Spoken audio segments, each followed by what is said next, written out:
Alright guys, it's Jerningham here. Coronavirus made up of 395 deaths in England, 40 in Scotland, 38 in Wales and 15 in Northern Ireland. So the numbers seem to be accurate or similar or the same for here, but I don't know. They may go up in Northern Ireland, Scotland and Wales. They've gone up rapidly in the UK, like to 1,000. So this is just another quick video. They're speaking about beds in a hospital on here.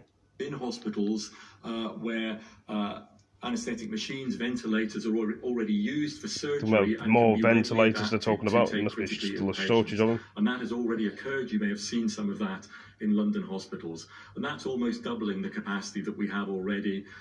We are not using it at the moment, but clearly, a total of 1,280 people in the UK have died after testing positive for coronavirus. Made up from, to initially bring on another 500 beds if they are needed, and we aim to get that up and ready for patients next week. So at the moment I'm confident the capacity is there. We have not reached capacity, and I'm also confident that capacity is expanding, particularly in London, so that we keep ahead of increase in patient numbers. And on the testing, as the Chief Executive of the NHS said yesterday, it is absolutely critical that we now begin to introduce testing for staff. And as I've said before, just to explain, that's really important for two reasons. Firstly, because if we have staff at home, either self-isolating themselves or in quarantine because a member of the family has symptoms, if it turns out that it's not because of coronavirus and we can bring that staff member back, that is really important for the workforce, particularly in critical areas such as critical care clinicians or emergency department clinicians. And those are the groups, paramedics as well, I should say, that we will be focusing on first. And secondly, because if they are positive, when they do come back, they can be confident they will have some immunity. And that will be really important going forward as we understand which parts of the workforce have had this virus and are therefore likely to be immune. So as Simon Stevens said yesterday, we are now beginning, as we ramp up testing, which we're doing all the time, to use that extra capacity over and above that which we need for patients to start to test NHS staff. So we're working with NHS organisations as I speak to ensure that that testing will be available over the next few days for their critical staff. Thank you, Stephen. I think we move on to ITV. Paul Brand. Paul. Yeah, thank you, Business Secretary. Secretary of State, first of all, could you give us an update, please, on the health of the Prime Minister, the Health Secretary, and whether the Chief Medical Officer has now been tested for COVID-19? The TV's gone all that colour. And to the Medical Director, if I may, given the number of deaths we've seen in the past couple of days, what hope is there that we're not on the same trajectory as countries like Italy? And given the rate of increase, can the NHS cope at this current level? Paul, thank you very much for that. Well, as you heard yesterday in the press conference, the Prime Minister is showing mild symptoms. He continues to lead the government's effort in combating COVID-19. This morning he held a video conference call, and he will continue to lead right from the front on this. But I think the one thing this has reminded us is that no one is immune, and that is precisely why we ask people to follow the government advice in terms of staying at home where they're absolutely able to do that. We want to make sure we protect the NHS and ultimately save lives. Stephen. Yes, so clearly there has been a big increase in deaths today, and every death is tragic, and of course we need to do everything that we can to ensure that we don't lose the lives of loved ones to this terrible virus. But as Sir Patrick We've lost loved ones from the virus. It's very terrible. A lot of people said recently, if we can keep deaths below 20,000, we will have done very well in this epidemic. It's early at the moment, and the scientists who are working with government to model what we can expect are, of course, adjusting their predictions now as we start to see the actuality of the epidemic in the UK rather than what we believe might have happened a few weeks ago.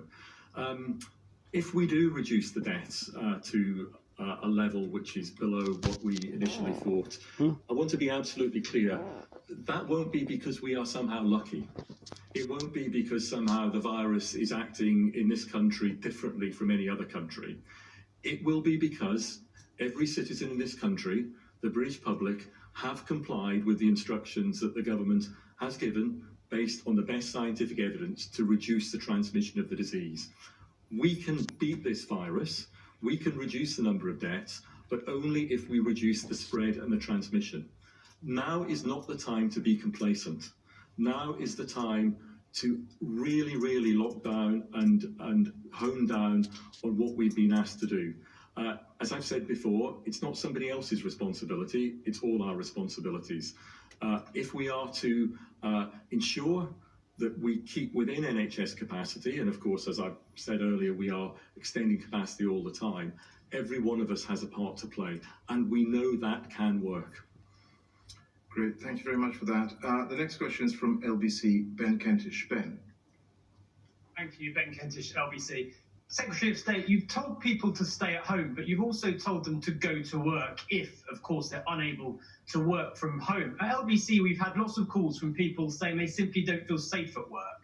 And while the government's urged employers to be responsible for this, and it's clear some have, it's also clear that many aren't. So what will the government do to protect those people who are having to go to work, key workers and non-key workers, to make sure they're safe to do so?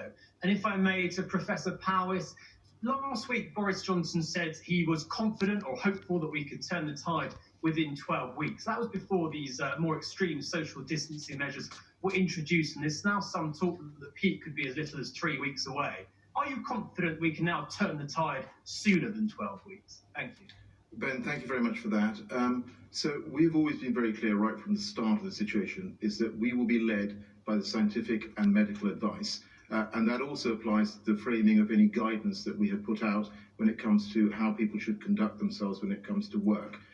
We have set out a detailed list of non-essential businesses which we have required to close, and I want to thank those businesses for acting responsibly. 1 week. We've also said Lockdown will be second week next week. People should work from home, and very many people across our country have responded to that. It is, however, the case there are certain workplaces where you're not able to work from home, such as the manufacturing sector, where you will be required to go into work. We've said that people should, on those occasions, look to go into work. However, it is also incumbent on employers to make sure that they follow the Public Health England guidelines and they keep the employees safe. And that certainly is what very many employers are doing. I have conversations every day with businesses, with business representative groups, and I understand from those conversations that they are indeed adapting, and they're also making sure that where it's required, they're issuing their staff with PPE. But if there are instances that people feel that organisations and businesses are not behaving appropriately in terms of their duty of care, then of course there are organisations like the HSE who should be informed. Stephen. So what I am confident of is that it is possible to get on top of this virus. And I'm confident for several reasons. They keep saying they're confident of getting on top of the virus. Why aren't they making a vaccine? It's more, in my opinion, guys, you might take this the wrong way. As I said earlier, more talking, no action. This is what he's doing. He's good at talking, but he's not good at presenting himself, this guy. And the other guy are talking about a vaccine. Get a vaccine. There's no point giving us the talk like this over and over and over. We want to save lives. We want a vaccine that helps people. That would be nice instead of you talking rubbish all the time, this guy here and the other guy. That's what annoys me. Countries take slightly different approaches, but the fundamental rationale is always that's why they probably employ these people, because they're good at giving it this. Yes, talk shit out my mouth, keep talking. We need a vaccine. More deaths will die. It's like they can't be bothered to get a vaccine, or they don't know how to. This is not the time to be complacent. This is the time. That's what's annoying a lot of people. They keep talking this, good at talking, but you're not good at doing the actions and making a vaccine. If we do that, I mean, he probably doesn't make the vaccines, fair enough, but I'm sure they could sort it out, and he can stop talking rubbish. That we can stay within the capacity that the NHS. That's what annoys a lot of people. Great, thank you, Stephen. They've lost a lot of loved ones, and you get people like this just keep doing this and this. Secretary of State. It seems that this virus has infected the heart of government. One could be forgiven thinking that with the Prime Minister ill and members of his cabinet and officials, that some of them are going down like flies. How can you run an effective government when it's and they think they can tell you to stay at home to hide from the virus. And of course, if this is infecting the NHS in similar levels, what does that mean for the treatment? Doesn't matter if your house is closed, the windows are open, the virus can still get in, or jump to body to person to person. I don't know what's going on with the TV there. It's all gone all weird, blurry. Difficulties they're having in getting home. Dave, thank you very much for that. Can I be absolutely clear, is that the Prime Minister has had mild symptoms, but he is absolutely leading the response from the front. The government is totally united in ensuring that we combat. I don't think they know what they're doing, to be honest. The other side of it. So they'd rather wait it out and not do anything, or saying that they probably can't do anything, or they don't know how to. And people like this are telling us, oh, it's going to be okay, don't worry about it. Well, people are worrying about it, let me have you know. And people pointing my fingers again. Incredibly hard, night and day, to make sure that we can get Brits back to the UK. We will continue to work with airlines to get them back from around the world. They're supposed to have cancelled airlines, and then they want to get more British, our Brits back to the UK, but it's like one rule for somebody else, and one rule for another. I'm doing a lot of pointing today, as you guys can see. I don't know why, I'm just getting angry. To get more flights confirmed in the coming days.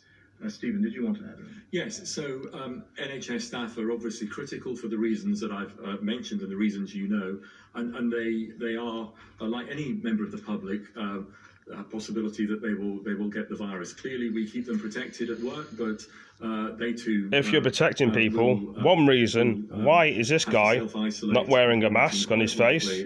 Why isn't the other guy wearing a mask on his face? They're telling us to do what we're supposed to be doing, but they're not doing it themselves. He's not wearing protective clothing. He's not wearing a mask. He should be wearing a mask on his mouth. Off for those reasons, and I can assure you that we have been planning for this since they tell us January, they tell us to stick to the rules, and he doesn't stick to the rules. Even before the World Health Organization called it a pandemic, and we have taken into account, local organizations do take into account that there will be a degree of absenteeism of staff. And as I also said earlier, that's the reason that rolling out testing to NHS... That's all I keep saying is testing. Nobody wants a test kit. Why don't you just put people in the room with a computer and screen all of them?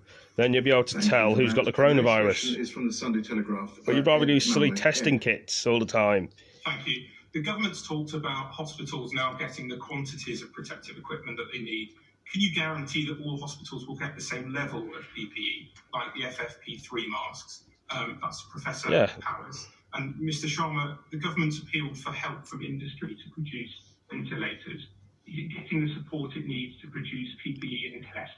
Or do you need more help from... I'm sorry if this screen looks a bit blue. I'm seeing it white with his face. It looks blue and bloody, some kind of alien you'd think he would look like, but he's not. So again, on personal protective equipment, PPE, obviously critical.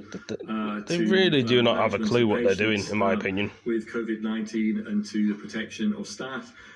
So we are putting...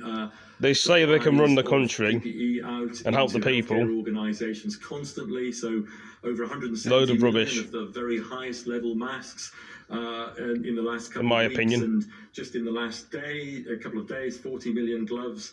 25 million more like masks, he doesn't know what he's talking about, and he's got his head up his ass. He's just doing the country is going to be okay, I can do the country, oh, just stay inside, it'll be fine, just don't worry about it, and all this, yes, we don't know what to do, we're so confused, we're all confused, we don't know what to do, but at least we have protective gear on ourselves.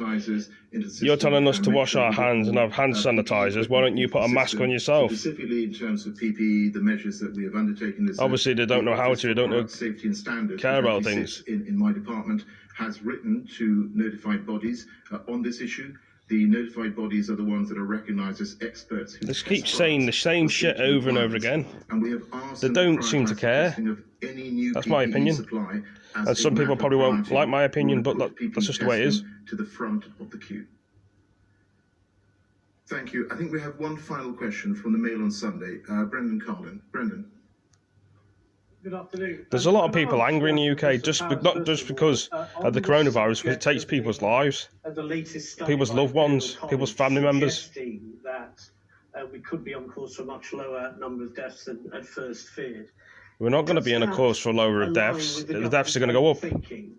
Is that something modelling that you yourself agree with? And a question, if I can, to the Secretary of State. They really need to start using their fucking brain. It's so annoying. Sorry for the swearing, guys, but they really need to put their fucking head into gear. You know, it's not a joke. That's what annoys a lot of people, because they're just talking crap. Talking. There's no more they need more action. That may ring hollow, as it looks as though we're lagging behind other countries in getting our citizens back. Aren't you concerned about that? This guy thinks he's Captain Jack Sparrow. He had a patch in his eye. In a previous answer. So, of course, the government is very much basing the response in this country, quite rightly, in my view, on the best scientific advice. And the imperial academic... Scientists are clever, but they don't always get it right. Some of the scientific underpinning. That is managed through the Scientific Advisory Group for Emergency, SAGE, a group you might have heard of, chaired by the government's Chief Scientific Advisor, Sir Patrick Vallance. They just talk crap. That's all they're good at, is just talking shit. They're not getting to the source. We want to know when more, you know, when the vaccine's going to be made. We don't want to hear about testing kits.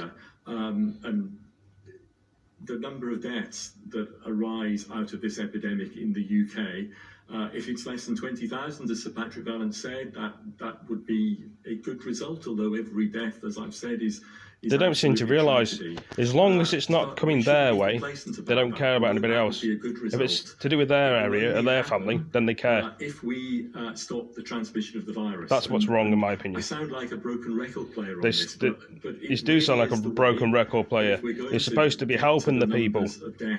And you get people saying, oh, what else can they do? They can't do anything else. Of course they can. It's because of the actions that you take, that I take, that we all take. That's what I'm getting so annoyed about, and people are going to think to me, why am I getting so angry? Because I am. But you do that by stopping the transmission. That's the basis of social distancing.